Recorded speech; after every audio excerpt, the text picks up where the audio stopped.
কোন দল মাত্র 17 মাসেই 17 বছর তাদের সাথে কি অন্যায় অবিচার হয়েছে সেটা ভুলে যাচ্ছে। রাজনৈতিক হিরো স্বার্থে তারা শত্রুকে বন্ধু করে নিচ্ছে।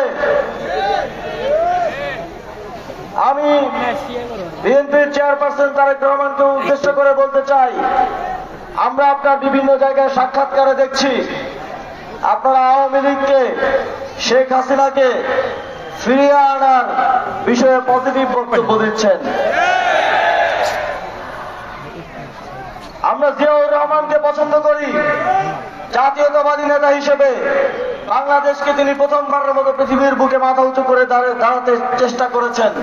সমর্থন নিয়ে 11 দলীয় ঐক্য জোট এবার সরকার গঠন করতে পারে, তাহলে আমাদের অনেক স্বপ্ন আছে, নূর মোহাম্মদ ভাইয়ের অনেক স্বপ্ন আছে, বগুড়াবাসীকে আমাদের অনেক কিছু দেওয়ার আছে।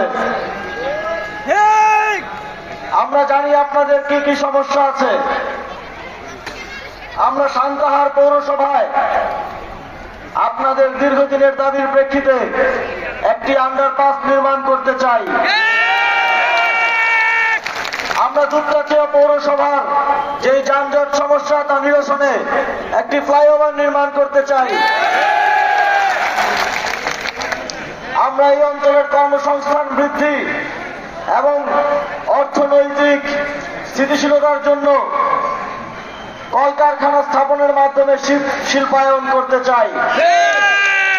সিলভার টিপ কন্ট্যাক্টে তৈরি নিরাপদ ও নান্দনিক ক্লিক সুইচ নির্ভরতা জীবন জুড়ে। আমরা 11 দলীয় জোট বগুড়ার যে এয়ারপোর্ট আছে, যেটাকে শুধুমাত্র রাজনৈতিক কারণে অকেজো করে রাখা হয়েছে, সেটাকে আবারও ফাংশনাল করতে চাই। আমরা বগুড়ার মানুষের, বগুড়ার মেধাবী সন্তানদের জন্য বগুড়ায় একটি বিশ্ববিদ্যালয় প্রতিষ্ঠা করতে চাই। আপনারা যদি 11 দলীয় জোটকে নির্বাচিত করেন,